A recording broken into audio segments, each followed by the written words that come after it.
Hoje vamos ver o caminho estoico da felicidade, capítulo 2. O estoicismo é uma das filosofias mais populares da atualidade, e cada vez mais pessoas buscam saber o que é o estoicismo. E isso se deve basicamente a dois fatores. O primeiro fator é que o estoicismo é prático e está influenciando um campo de pesquisa recente na psicologia. É o TCC, Teoria Cognitivo-Comportamental, e vem ajudando milhares de pessoas ao redor do mundo. O segundo fator é que o Jeff Bezos disse recentemente que segue o estoicismo e que se considera um estoico. O estoicismo foi uma filosofia helenística que dizia que nós só poderíamos ter uma vida digna e boa de ser vivida se nós tivéssemos virtude. A virtude é o elemento central que nos possibilita alcançar a eudaimonia ou, nos nossos termos atuais, a felicidade. Somente uma pessoa virtuosa pode ser uma pessoa feliz, e pela sua praticidade, o estoicismo era uma filosofia popular na época do seu surgimento. Em número de adeptos só perdia para o platonismo. Foi fundada por Zenão de Cítio, que por não ser um ateniense não tinha direitos políticos, pois não era cidadão. Não podia comprar propriedade em Atenas e por isso foi ensinar aos seus alunos embaixo de um pórtico do mercado perto da Ágora de Atenas. Por isso, eles ficaram conhecidos como aqueles do pórtico, que em grego é estoar, e daí o termo estoico. Sejam bem-vindos ao canal Alfa Educativa. Inscreva-se. Ative as notificações. Curta, comente e compartilhe. O estoicismo se divide em três períodos: o estoicismo antigo, o estoicismo médio e o estoicismo novo. O estoicismo antigo, cuja maior figura foi o seu fundador Zenão de Cítio, além do Cleanto e o filósofo mais importante deste período, que é Crisipo de Solos, pois é dele que nós temos uma maior produção literária. O estoicismo médio é marcado pelo ecletismo porque tem uma grande influência do Platão e do Aristóteles, nas obras do Banécio e do Posidônio, que são as duas grandes figuras desse período. O estoicismo novo não se desenvolve em Atenas e Grécia, mas em Roma, nos 2 primeiros séculos da nossa era cristã. Temos 3 grandes e importantes figuras da história do estoicismo: Sêneca, Epicteto, Marco Aurélio, que é o nosso famoso imperador estoico. O estoicismo novo é o mais influente hoje em dia, porque existem obras completas dos pensadores desse período, e porque essas obras trazem uma filosofia muito prática. As obras do Marco Aurélio são lições de como devemos lidar com as situações e com as adversidades do dia a dia. E os estoicos dividem a filosofia em 3 partes: a física, a lógica e a ética. A física vai nos dizer o que é a realidade. A lógica vai estabelecer os critérios necessários para que a gente possa dizer o que é verdadeiro e o que é falso. A ética vai nos dizer quais são as ações boas que devemos ter para alcançarmos a eudaimonia, para que a gente possa alcançar a felicidade. Fazendo uma analogia com uma árvore, nós podemos dizer que a física é a raiz ou a alma, a essência de todo o pensamento estoico. A lógica é o tronco. A ética são os frutos, aquilo de bom que vem da raiz e do tronco, isso porque a ética está fundamentada na física. A visão ética estoica depende da visão da realidade. E como os estoicos enxergam a realidade do mundo? Eles acreditam que a natureza, o mundo e o universo como um todo é um grande organismo vivo e que tudo é corpo. Até mesmo o que a gente diz que é imaterial, como a alma, como o amor, como a justiça, o vício e a virtude. Tudo são corpos e esses corpos existem porque existe um sopro divino que informa e forma a matéria, constituindo todos os corpos que existem no universo. E os estoicos dizem que esse sopro divino é Deus. A razão universal, o logos universal, a inteligência divina que forma toda a physis, toda a natureza e todo o universo.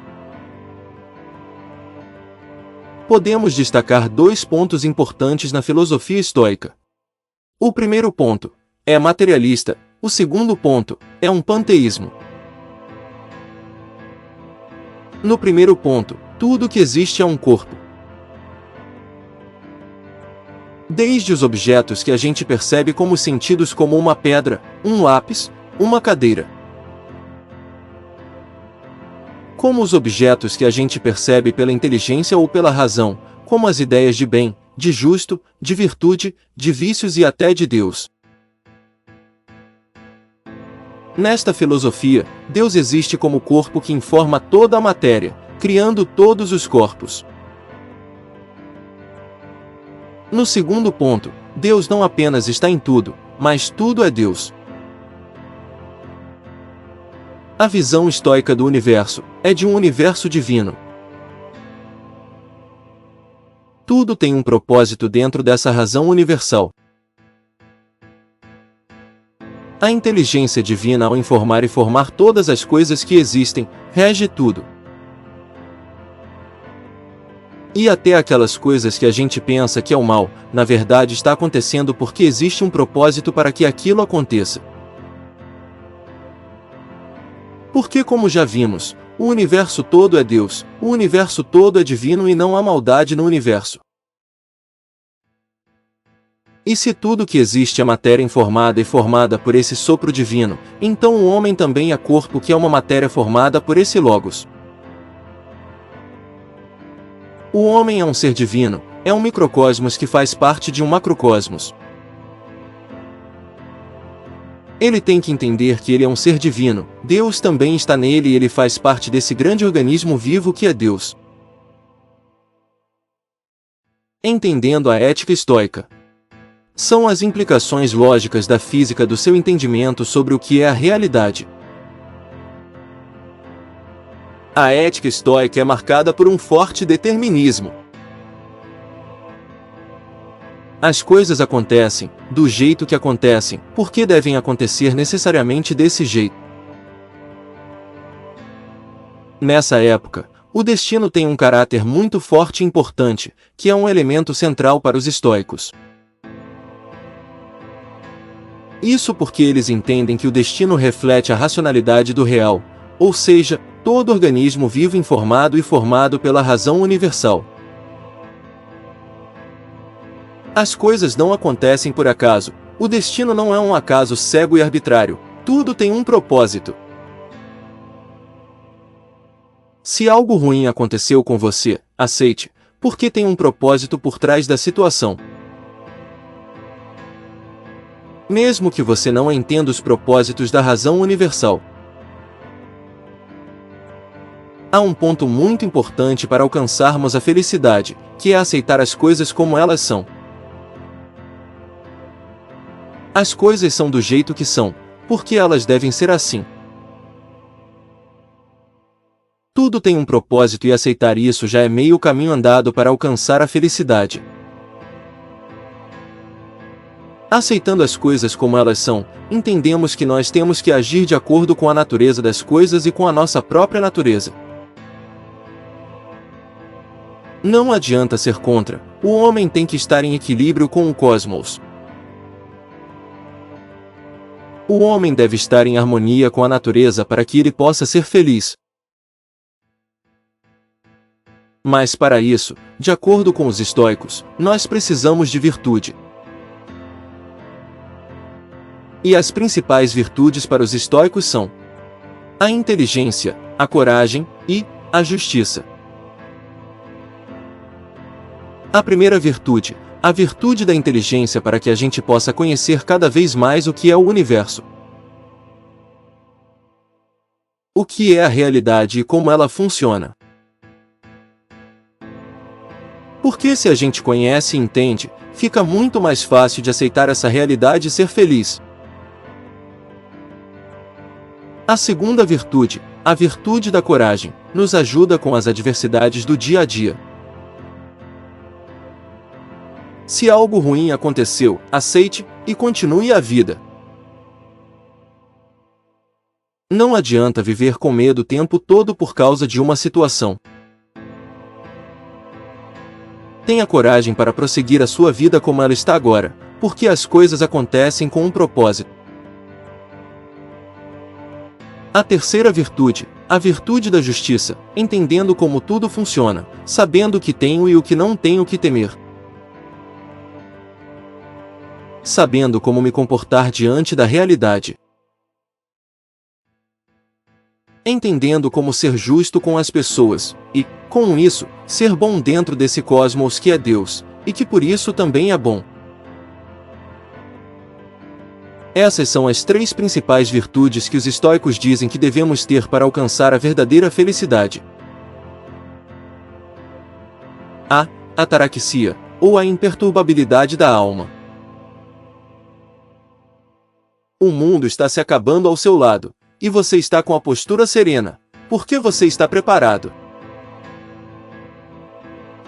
Isso é difícil de ser alcançado, por isso que eles diziam que apenas o sábio perfeito alcança esse estado de felicidade. Alcança a ataraxia, pois se fosse fácil, todo mundo seria feliz e viveríamos em um paraíso. E conhecendo a nossa realidade, sabemos que aqui não é o paraíso. Os estoicos dizem que essas virtudes não são à toa, são essenciais para que nos tornemos um sábio perfeito, agindo com toda essa serenidade. Se portar com toda essa serenidade, tranquilidade, imperturbabilidade, diante do mundo, só assim a gente é feliz. É difícil, mas é possível, e nesse ponto você já deve até estar pensando como isso se parece com o cristianismo. Porque os cristãos dizem para a gente aceitar as coisas porque tudo é da vontade de Deus, e porque tudo tem um propósito. Portanto, não adianta ficar triste ou reclamar com Deus. Temos que aceitar e seguir a nossa vida, e isso se parece o cristianismo.